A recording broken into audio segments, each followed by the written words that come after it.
안녕하세요, 카메라팀입니다. 오늘은 좀 반가운 소식이 있어서 여러분들에게 소개시켜드리기 위해서 이렇게 영상을 키게 되었습니다. 바로 RFS 시그마 렌즈가 출시됐는데요, 23mm f1.4입니다 그간 RFS로 출시됐던 네이티브 렌즈들의 아쉬웠던 점은 일단은 절대적으로 렌즈의 종류가 너무 부족했었고, 또 조리개도 조금 아쉬움이 있었습니다. 줌 렌즈가 대부분이었고, 또 거기서는 가변 조리개여가지고 화각은 줌으로 좀 커버를 할 수 있었지만 광량 확보라든지 심도 표현을 하는 것에 있어서 불리했던 것이 사실입니다. 풀프레임 RF 렌즈야 EOS R이 출시된 지 좀 기간이 지났기 때문에 이제는 라인업을 어느 정도 구축해 나가고 있고 좀 완성형으로 가고 있긴 한데, RFS 렌즈는 사실 본격적으로 출시한 게 이 R7을 출시하면서 그 라인업을 구축해 나가기 시작했기 때문에 지금도 턱없이 부족한 게 사실입니다. 그래서 캐논의 크롬 미러리스를 사용하시는 분들은 그러한 부분이 항상 갈증나는 부분 중에 하나였는데, 서드파티 렌즈의 RFS 렌즈 출시가 열리면서 시그마에서 이렇게 선제적으로 렌즈를 출시를 해줬는데 정말 가뭄의 단비 같은 소식이라고 느껴집니다. 저는 R7을 그간 EF 마운트 어댑터링을 통해서 시그마의 1835 렌즈를 물려서 사용을 했었는데요, 어떻게 보면 좀 궁여지책이긴 하죠. RFS 마운트지만 EF 렌즈를 사용한다는 것 자체가 어댑터를 하나 더 거치는 것이기 때문에 그만큼 길이가 길어지기도 하고 부피가 커지기도 하면서 렌즈의 무게 또한 무거워집니다. 그래서 사실 이렇게 물려놓으면은 디자인이 그렇게 예쁘지가 않아요. 코가 너무 길어지기 때문에 부조화스러운 면이 있죠. 하지만 그럼에도 시그마 1835 렌즈를 사용했던 이유는 이 렌즈의 별명이 UFO 렌즈인데, 이름에서도 유추할 수 있듯이 외계인을 고문하고 갈아 넣어서 만들었다. 그때 당시 정말 평가가 좋았고 지금도 사실 사용하기에 부족함이 없을 정도로 잘 만들어진 렌즈이기 때문에 제가 사용을 했었습니다. 다만 출시가 된 지 워낙 오래된 렌즈다 보니까 빨리 이것에 대한 렌즈를 대체할 수 있는 그런 RFS 전용 마운트의 렌즈가 필요했는데, 시그마 23mm f1.4 마운트 렌즈가 나왔다 했을 때 정말 반갑더라고요. 자, 그럼 제가 이 렌즈를 사용하면서 느꼈던 점에 대해서 이야기를 한번 해보겠습니다. 우선 이 렌즈 23mm가 풀프 화각으로 환산을 하면은 33mm 정도가 나오는데, 30mm의 화각대는 우리가 무난하게 사용하는 화각으로 전평이 나 있습니다. 인물을 찍기에도 적당하게 풍경을 찍기에도 올라운드로 활용할 수 있는 화각대이기 때문에 많이들 선호하시는 걸로 알고 있고, 저 또한 즐겨 쓰는 화각대 중 하나입니다. 뿐만 아니라 조리개가 f1.4인데 이 부분이 저는 상당히 중요하다고 생각을 해요. 크롭 바디의 경우 풀프레임 바디 대비 좀 취약하다고 생각되는 부분이 사실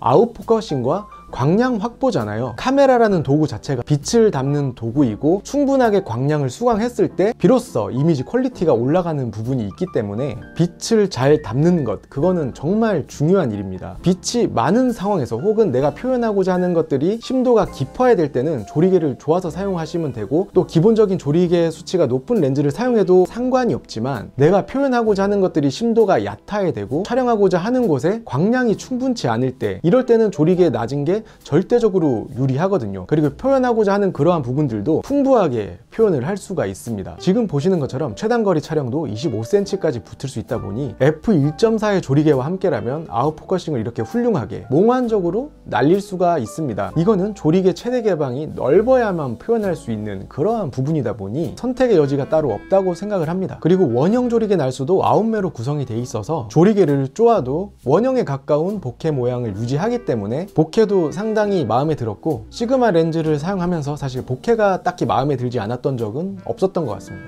그리고 AF 또한 굉장히 신속하고 스태핑 모터를 사용해서 정숙한 AF 성능을 보여줍니다.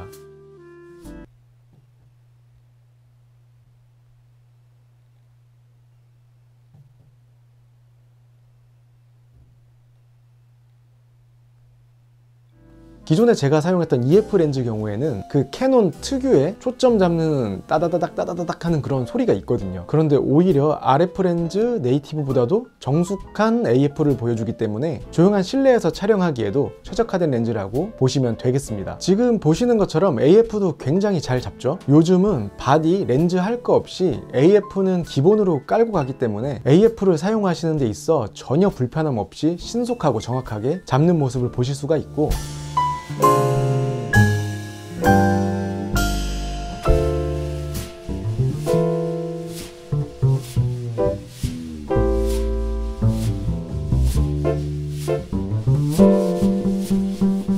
그리고 만듦새도 단단한 금속 재질로 만들어져 있어서 마감이 굉장히 잘 된 모습을 볼 수가 있고, 처음 들어보는 거긴 한데 마운트부에 황동 베오닉 마운트를 채택해서 내구성도 상당히 좋다고 합니다. 그리고 디자인의 경우 개인적으로 깔끔한 디자인을 좋아하는데 이번 렌즈 또한 군더더기 없이 매끈하게 빠진 디자인이 개인적으로는 마음에 들었고요. 그리고 타사 바디의 시그마에서 같은 허각대로 출시된 렌즈와는 달리 RF 마운트의 경우 마운트 구경이 넓게 설계가 되어 있다 보니까 마운트가 되는 끝부분이 살짝 널쩍해지는 디자인을 가지고 있습니다. 아마 이 부분은 설계하는 단계에서 렌즈를 최대한 슬림하게 설계하고자 중심은 얇게 가고 마운트 되는 부분만 살짝 널쩍하게 만든 게 아닌가 생각이 됩니다. 만약에 마운트 구경에 맞춰서 렌즈를 설계하면 그만큼 렌즈의 경통이 두꺼워질 테니 최대한 슬림하게 만들려고 한 그 욕심이 보이는 부분이기도 합니다. 뿐만 아니라 마운트부에 방진 방적 기능이 있어서 조금은 열악한 환경에서도 안심하고 쓸 수 있게끔 설계가 되어 있다고 하네요. 그리고 보시는 것처럼 색수차는 최대 개방에서 약간 존재하기는 하지만 크게 거슬릴 정도는 아니라고 생각이 됩니다. 그리고 이 렌즈는 자체적인 손떨방이 없습니다. 다만 R7에는 강력한 손떨방 기능이 있기 때문에 바디에 손떨방 기능을 켜게 되면은 핸드헬드로 사용하는 것조차 크게 지장이 없을 정도로 손떨방을 잘 잡아주고요. 지금 보시는 저희 푸티지들은 바디 내 손떨방을 이용해서 핸드헬드로 촬영한 결과물들인데 상당히 깔끔한 푸티지를 얻을 수 있다는 걸 보실 수 있을 겁니다. 바디 자체에 떨방이 없으면은 조금 곤란할 수 있지만 이렇게 바디에서 떨방을 지원하게 되면은 핸드헬드로 사용하기에도 크게 지장이 없다는 것을 확인했습니다. 그리고 빛갈라짐의 경우에도 선명하고 깔끔한 빛갈라짐을 보여주기 때문에 조리개를 조여서 이러한 것들을 표현하는데도 부족함 없이 표현을 하실 수 있고, 조리개를 최대 개방으로 풀어서 아웃포커싱을 하는 이러한 능력도 배경 흐림이 상당히 이쁘게 날아가기 때문에 내 머릿속에 있는 그러한 표현들을 제약 없이 하게끔 도와줍니다. 자, 그럼 지금부터 백문이 불여일견이라고 100가지 말보다 제가 촬영한 이 푸티지들을 길게 틀어드릴 테니 한번 보시면서 이 광학 성능이 어떤지 한번 확인해 보시면 좋을 것 같습니다.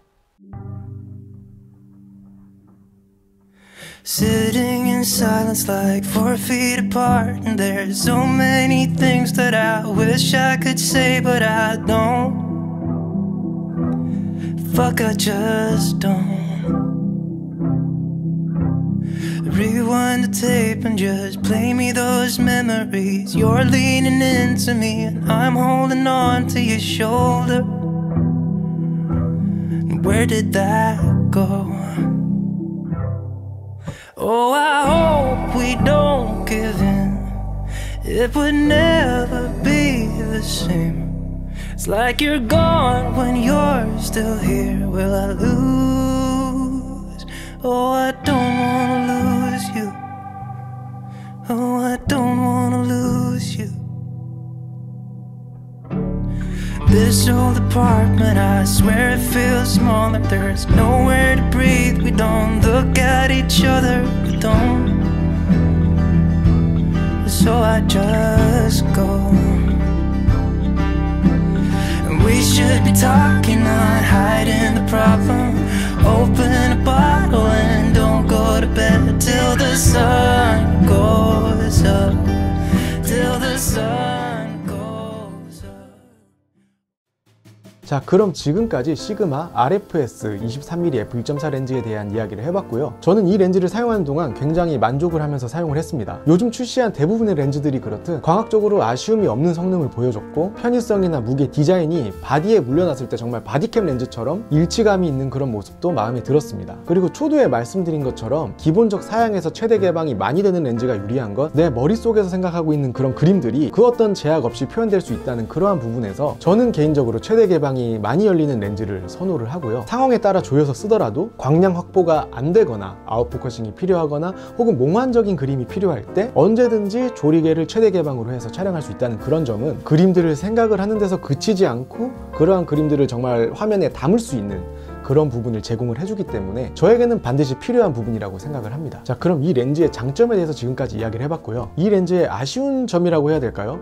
아니면 좀 R7의 아쉬운 점일 수도 있기는 한데, 대부분 플래그십 풀프레임에는 다이얼이 3개가 기본적으로 구성이 돼 있잖아요. 하지만 이러한 보급형 기기인 R7 크롭바디에는 다이얼이 두 개밖에 없습니다. 그렇기 때문에 세 개의 다이얼을 모두 사용하는 저는 궁여지책으로 컨트롤링에 기능을 하나 할당을 해서 사용을 하는데, 이 렌즈 같은 경우는 컨트롤링이 따로 없다 보니 그러한 부분이 하나의 아쉬움으로 다가오더라고요. 그런데 그것도 이해가 가는 게, 가볍고 심플한 디자인과 또 거기에 컨트롤링 기능을 넣다 보면은 아무래도 단가 상승이 있을 거니까 가격적인 메리트로부터 상당히 벗어날 수 있기 때문에 최대한 간소화할 거 간소화하는 그런 느낌으로 제작을 했다고 생각이 되기에, 사실 뭐 이 렌즈의 아쉬운 점이라기보다는 R7의 아쉬운 점이라고 해야 될까요? 제발 보급형 바디에도 좀 다이얼을 많이 넣어줬으면 좋겠어요.